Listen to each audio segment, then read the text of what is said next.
Welcome. Day 13 of 30 Days to Natural Diabetes and High Blood Pressure Control. I'm Dr. David DeRose. Well, we talked about water up yesterday, taking water internally and the benefits it could bring you. Hopefully you're drinking a little bit more water, at least trying to. I always try to do that myself, and I find if I don't keep some water close at hand, I'm usually not getting as much water. So even when I've been recording, I've had the water available. But today we're talking about water out. Water can not only help your diabetes and high blood pressure taken internally, but used externally.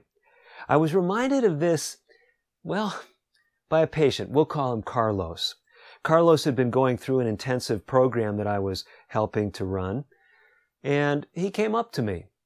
It had been a day or two since he stopped using water in a very special way externally, and this is what he said. He said, "Dr. DeRose, those external water treatments are really helping my neuropathy.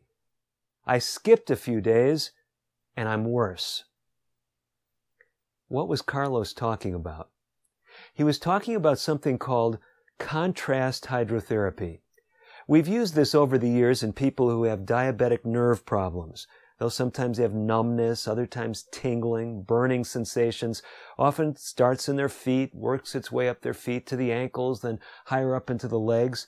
It can then affect the fingers, the hands. This diabetic neuropathy, or literally nerve disease, is something that often responds to natural treatments. Some years ago, researchers and we collaborated. We presented this work at a national meeting showing how natural therapies could indeed improve neuropathy. And among the things we used was contrast hydrotherapy. Well, you're saying, well, just don't tell us about the general idea. How do you do it? Okay, it's not all that complicated. You get a basin of warm water. So let's say just your feet are affected by the neuropathy. All you need is enough warm water to cover your feet, go up to about ankle or maybe mid-calf, so a large bucket. Now, because in neuropathy sensation is impaired, you need a thermometer. And we say never have that water above 104 degrees Fahrenheit. That's the same as 40 degrees Celsius. So 104 degrees Fahrenheit, 40 degrees Celsius, that's the very highest temperature that you want the water to be at. You put your feet in that warm water for 3 minutes. Then you shift your feet into a basin of cold water. Normally, we do it as cold as the person can stand it for 30 seconds. Oh, at first, they can't stand all that cold water, but as they get used to these treatments, we may even be putting ice in the water. Now, if someone has seriously high blood pressure, dangerously high, putting your feet in real cold water can raise the pressure more. If you have serious heart rhythm problems, we don't want to shock you with ice cold water. But, all things being equal, most people can tolerate this 3 minutes hot, then 30 seconds cold.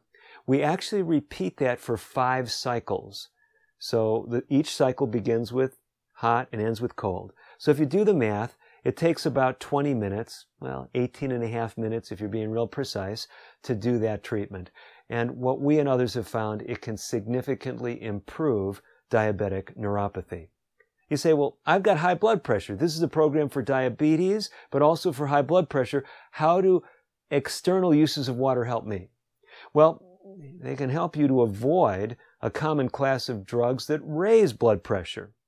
In our book, we have a whole chapter that's devoted to pressors. Pressors are things that raise blood pressure. Some of the most pervasive pressors that we talk about in chapter 13 are non-steroidal anti-inflammatory drugs.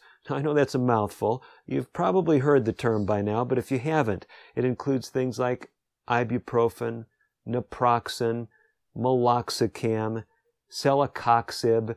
Now, I know these are all long medical-sounding words. They've got generic names, but we're not trying to put any brand in a particularly bad light. Here's the way I usually explain it to patients. If you're taking something for pain, and it's not Tylenol or acetaminophen, same thing. One is just the brand name. If it's not that compound, then you're almost invariably taking a non-steroidal anti-inflammatory drug. I mean, that's provided you're not taking a narcotic. Okay, so you've got the narcotics, you got the Tylenol and related compounds, and then you've got the non-steroidal anti-inflammatory drugs. So most people that I've seen with arthritis, menstrual problems, many people with headaches, they're taking these drugs, and the non-steroidal anti-inflammatory medications can raise blood pressure dramatically. Yes, 10 points or more.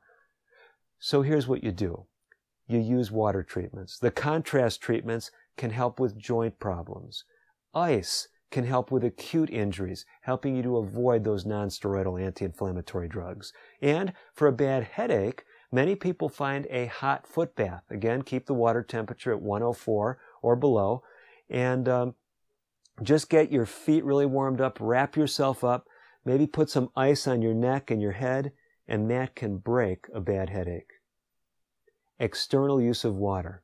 Water out. That can actually help you with your blood pressure and with your diabetes, skillfully used. That's day 13. More tips tomorrow as we continue our journey, our 30-day journey to better blood pressure and better blood sugar. I'm Dr. DeRose.